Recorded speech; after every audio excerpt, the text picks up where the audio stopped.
गोविंद सिंह, बहादुर गोविंद सिंह। 1.25 लाख से एक लड़ाऊं,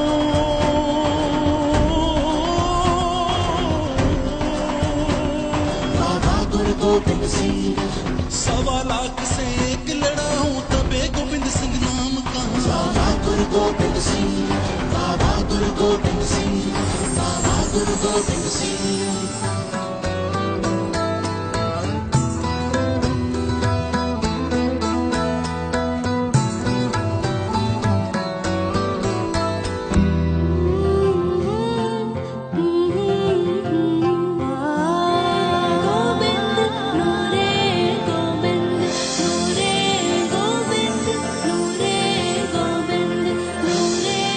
ये साखी है सिख धर्म के 10वें गुरु साहिब कमाल गुरु गोविंद सिंह महाराज जी की, जिन्होंने खालसा पंथ की स्थापना की।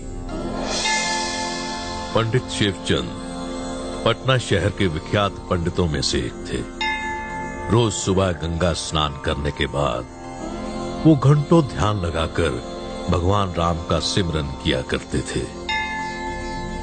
उन्हें अपनी भक्ति पर बहुत विश्वास था और उन्हें लगता था कि एक न एक दिन प्रभु राम उन्हें जरूर दर्शन देंगे। इसी विश्वास के साथ तपस्या करते करते पंडित शिवचंद की आधी से ज्यादा उम्र निकल चुकी थी, पर उन्हें प्रभु दर्शन प्राप्त नहीं हुए थे।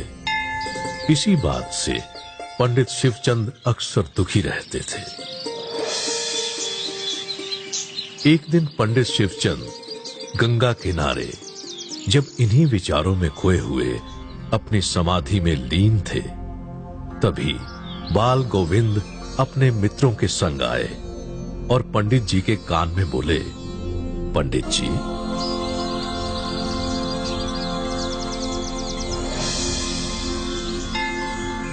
पंडित जी ने जैसे ही अपनी आंखें खोली तो उन्हें साक्षात प्रभु राम के दर्शन हुए।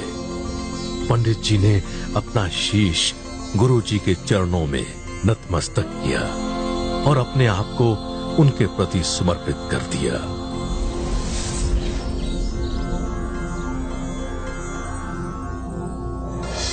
पंडित शिवचंद बालक गोविंद के मुरीद हो गए।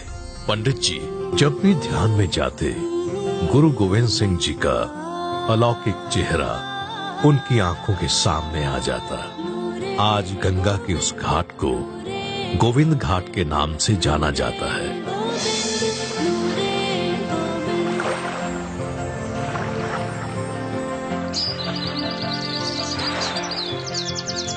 बालक गोविंद बचपन से ही बड़े तेज और हिम्मत वाले थे। 5 वर्ष की आयु में उन्होंने तैरने में महारत हासिल कर ली थी। बालक गोविंद को गंगा में तैरना बहुत पसंद था।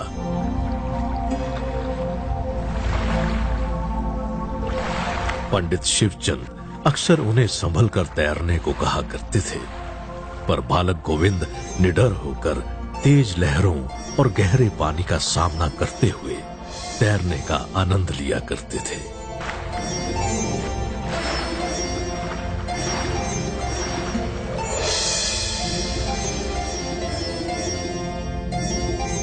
एक दिन राजा फतेह चंद और उनकी पत्नी गंगा के किनारे पंडित शिवचंद को मिलने आए। राजा के पास दुनिया के सभी सुख साधन थे, परंतु वो औलाद के सुख से वंचित थे। राजा और रानी ने पंडित जी से औलाद के लिए प्रभु से दुआ मांगने को कहा।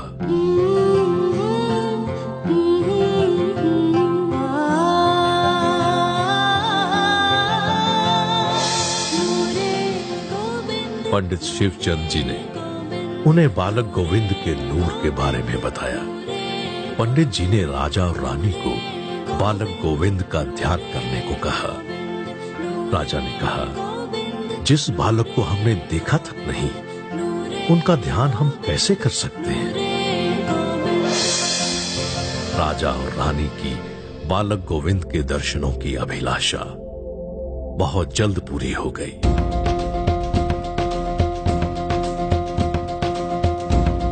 एक दिन बालक गोविंद अपने मित्रों के साथ राजा फतेह चंद के घर बिना बताए पहुंच गए।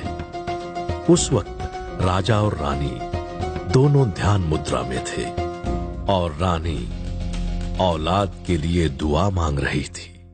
उसी वक्त बालक गोविंद रानी की गोद में बैठ गए और कहा, मां, मैं आ गया।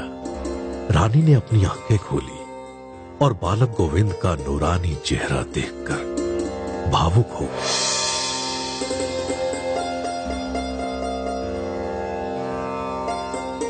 बालक गोविंद ने रानी से कहा, मां, हमें भूख लगी है, हमें कुछ खाने को दे। रानी जब फल और मिठाई मंगवाने लगी तो बालक गोविंद ने कहा कि वो फल और मिठाई नहीं बल्कि मां के हाथ की पूरी और छोले खाएंगे। ये सुनकर रानी बहुत खुश हो गई। बालक गोविंद ने रानी के हाथों से खाना खाया।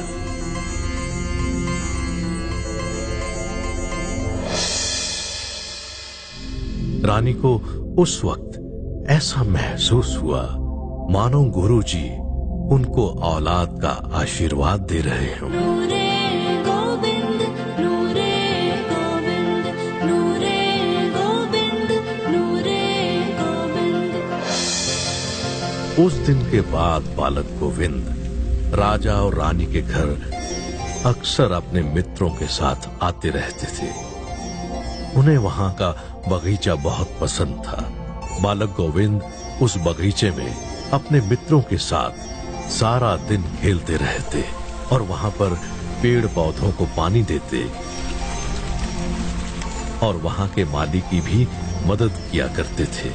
बालक गोविंद को ये सब करते हुए बहुत आनंद प्राप्त होता था।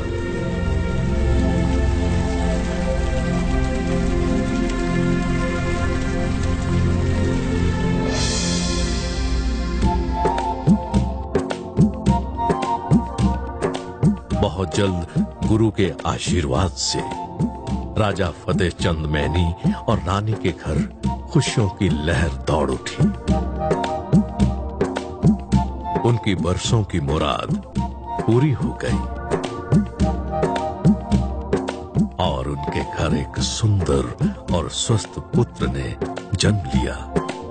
जब बालक गोविंद पटना छोड़कर आनंदपुर साहिब जा रहे थे तब राजा ने अपने उसी घर को गुरुद्वारा बना दिया।